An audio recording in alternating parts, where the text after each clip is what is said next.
আসসালামু আলাইকুম রহমতুল্লাহি ওবরাকাতু। আলহামদুলিল্লাহি রব্বিল আলামিন ওয়াসসালাতু ওয়াসসালামু আলা সাইয়্যিদিল আমিন নবিয়্যিনা মুহাম্মদ ওয়া আলা আলিহি ওয়া সাহবিহি আজমাইন। আম্মা বাদ। আউযু বিল্লাহি মিনাশ শাইতানির রাজীম। বিসমিল্লাহির রহমানির রহিম। ইয়া আইয়ুহাল্লাযীনা আমানু কুতিবা আলাইকুমুস সিয়াম কামা কুতিবা আলাল্লাযীনা মিন ক্বাবলিকুম লাআল্লাকুম তাত্তাকুন। সম্মানিত শ্রোতাবিন্দু, আজকে এই দার্সের বিষয় হচ্ছে রমজান আমাদের কেমন মানুষ হিসেবে গড়ে তুলতে চাই। আমরা সকলেই জানি এই রমজান মাস বরকত এবং রহমতের মাস। এটি হচ্ছে উম্মতে মুহাম্মাদিয়ার উপরে একটি তোহফা। কিন্তু অনেক অল্প মানুষই রয়েছে যেনারা ঈমান এবং ইহতিসাবের সাথে এই রমজান মাসটিকে ভালোভাবে কাটিয়ে থাকেন। এরই কারণে আমরা আমাদের জীবনে বছরের পর বছর রমজান আসার পরেও আমরা রমজান মাসে যেমন থাকি, অন্য মাসগুলোই যেমন থাকি, আমরা যে গুনহার কাজগুলো লিপ্ত থাকি, রমজান মাস আসলেও এবং রমজান মাস আবার চলে গেলেও আমরা সেই কাজগুলোই লিপ্ত থাকি। আমাদের রমজান আসার পরেও আমাদের জীবনে কোনো পরিবর্তন হয় না। এটি আল্লাহ রব্বুল আলামিনের পক্ষ হতে একটি নিয়ামত হওয়ার পরেও আমরা এই মাসের বরকত রহমতগুলোকে ভুলে যাই এবং ভালোভাবে আমরা এই মাসের সিয়ামগুলো পালন করি না, যেভাবে আল্লাহ রসুল সাল্লাল্লাহু আলাইহি ওয়াসাল্লাম আমাদেরকে আদেশ করেছেন। এই মর্মে প্রথম কথা যেটি আপনাদের সামনে রাখবো সেটি হচ্ছে তাকওয়া। রমজান মাসের সিয়ামকে ফরজ করার মূল উদ্দেশ্য হচ্ছে এই कि আমাদের মধ্যে যেন তাকওয়া চলে আসে। আল্লাহ রব্বুল আলামিন সূরাতুল বাকারা আয়াত নম্বর 183 মধ্যে বলেন, ইয়া আইয়ুহাল্লাযীনা আমানু কুতিবা আলাইকুমুস সিয়াম কামা কুতিবা আলাল্লাযীনা মিন ক্বাবলিকুম লাআল্লাকুম তাত্তাকুন। হে মুমিনগণ, তোমাদের উপরে সিয়ামকে ফরজ করা হয়েছে যেভাবে তোমাদের পরবর্তীদের উপরে ফরজ করা হয়েছিল, লাআল্লাকুম তাত্তাকুন, যাতে তোমরা মুত্তাকি হতে পারো। মুত্তাকি মানে হচ্ছে আল্লাহ রব্বুল আলামিনকে ভয় করা। আল্লাহ রব্বুল আলামিন যে কাজগুলো করার আমাদেরকে নির্দেশ দিয়েছেন, করতে বলেছেন, সেই কাজগুলো আমাদেরকে করতে হবে এবং যে কাজগুলো থেকে বিরত থাকতে বলেছে, দূরে থাকতে বলেছেন, সেই কাজগুলো থেকে আমাদের দূরে থাকতে হবে এবং বিরত থাকতে হবে। এরই নাম হচ্ছে তাকওয়া।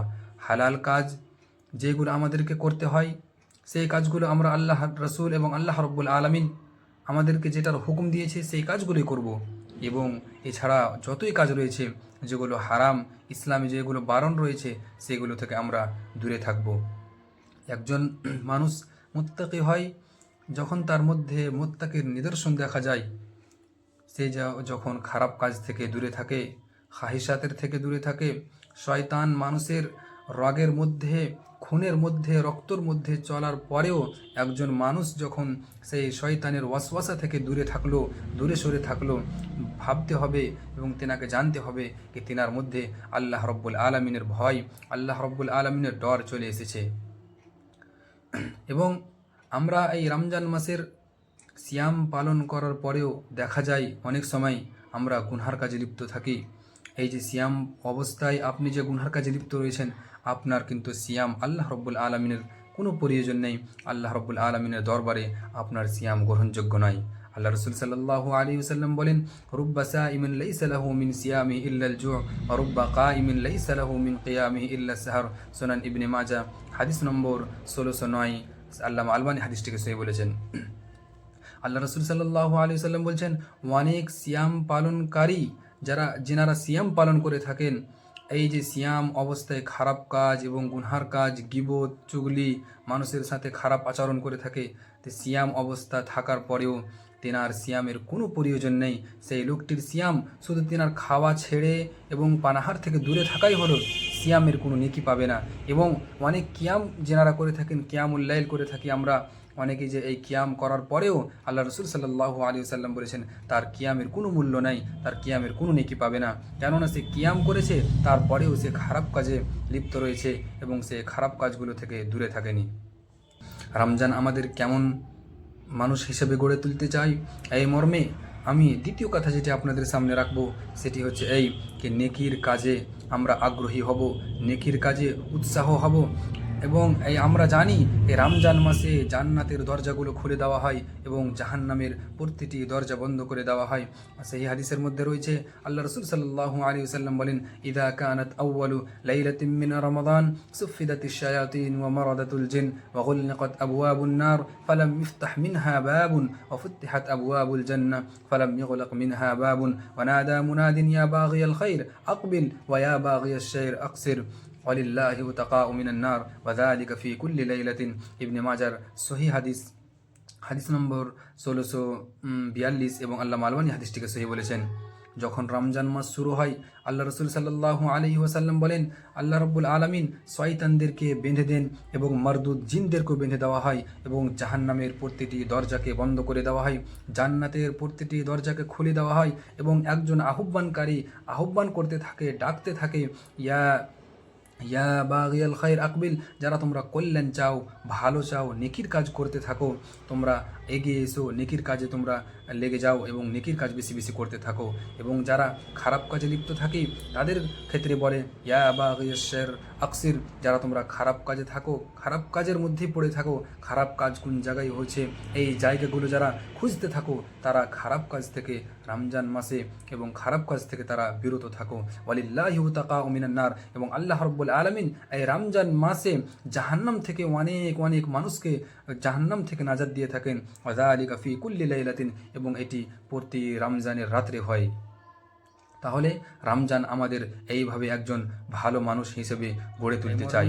রমজান আমাদের কেমন মানুষ হিসেবে গড়ে তুলতে চাই, এই মর্মে তৃতীয় কথা যেটি আপনাদের সামনে রাখবো সেটি হচ্ছে এই, আমরা গুনহার কাজগুলো থেকে রমজান মাসে এবং সিয়াম অবস্থায় বেশি করে আমরা খারাপ কাজগুলো থেকে দূরে থাকার চেষ্টা করব। কেননা খারাপ কাজে লিপ্ত থাকার পরে যদি আমরা সিয়াম পালন করি, আমাদের সিয়ামের কোনো মূল্য নাই এবং আমাদের সিয়ামের কোনো নেকি আমরা পাবো না।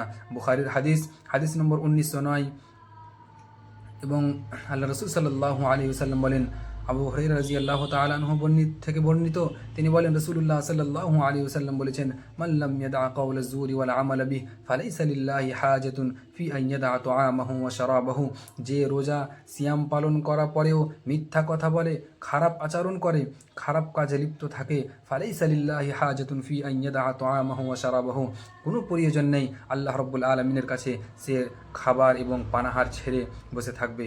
তাই আমরা যদি সিয়াম পালন অবস্থায়, সিয়ামের অবস্থায় আমরা খারাপ জিনিস থেকে দূরে থাকব। রমজান আমাদের এইভাবেই একজন ভালো মানুষ হিসেবে গড়ে তুলতে চাই। সম্মানিত শ্রোতাবিন্দু, এই মর্মে চতুর্থ কথা যেটি আপনাদের সামনে রাখবো সেটি হচ্ছে এই, আমরা আমাদের গুনহাগুলোর ক্ষমা প্রার্থনা করব আল্লাহ রাব্বুল আলামিনের কাছে এবং গুনহাগুলোর ক্ষমা চেয়ে নিব। আল্লাহ রাসূল সাল্লাল্লাহু আলাইহি ওয়াসাল্লাম বলেন, ইন্না জিবরিল আতানি ফাকালা মান আদরাকা শাহরা রমাদান ওয়া লাম ইগফার লাহু ফাদাখালা আন-নার ফাআবআদাহু আল্লাহু কুল আমিন ফাকুলতু আমিন। এই হাদিসটি রয়েছে ইবনে মাজার মধ্যে, হাদিসটি সহিহ হাদিস, এবং সহিহ ইবনে হিব্বান, ইবনে খুজাইমা, আল্লাহ শোয়েব আল আরনাউত এই হাদিসটিকে হাসান বলেছেন। আল্লাহ রসুল সাল্লাল্লাহু আলাইহি ওয়াসাল্লাম বলেন, জিবরাইল আমার কাছে এসে বলে, আল্লাহ রসুল সাল্লাল্লাহু আলাইহি ওয়াসাল্লাম, মান আদরাকা শাহরা রমাদান, যে রমজান মাস পেল, ওয়ালাম ইগফার লাহু, এবং নিজের গুনহাগুলো আল্লাহ রাব্বুল আলামিনের কাছে ক্ষমা চেয়ে নিতে পারলো না, ফাদাখালান নার, সে জাহান্নামে প্রবেশ করলো, ফাআবআদাহুল্লাহু, এবং আল্লাহ রাব্বুল আলামিনের গুনাহ, আল্লাহ রাব্বুল আলামিনের রহমত থেকে সে বঞ্চিত হয়ে গেল, দূরে হয়ে গেল।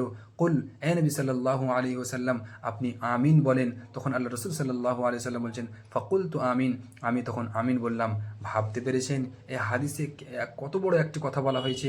জিবরাইল আলাইহিস সালাম দোয়া করছেন, আবার আল্লাহ রাসূল সাল্লাল্লাহু আলাইহি ওয়াসাল্লাম সেই আমলের কবুল হওয়ার জন্য আল্লাহ রসুল সাল্লাল্লাহু আলাইহি সাল্লাম আমিন বলছেন। তাহলে ভাবেন, রমজান মাস আসার পরেও আমরা যে সিয়াম পালন করি না এবং এই যে রমজান মাসে আমরা নিজের গুনহাগুলোর ক্ষমা চেয়ে নিতে পারি না, কত বড় আমরা একটি হতভাগা। আল্লাহ রাব্বুল আলামিন যেন আমাদেরকে এই রমজান মাসের সিয়াম পালন করার তৌফিক দেন এবং যেন আমরা নিজের গুনহাগুলোর ক্ষমা চেয়ে নিতে পারি। ইবাদতের নফল ইবাদতগুলো রমজান মাসে বেশি বেশি করার চেষ্টা করব। ফরজ ইবাদত আমাদের করতেই হবে, কিন্তু নফল নামাজ, নফল সাদকা খায়রাত, এবং নফল যত ইবাদত রয়েছে প্রত্যেকটা নফল কাজগুলো বেশি বেশি করার চেষ্টা করব।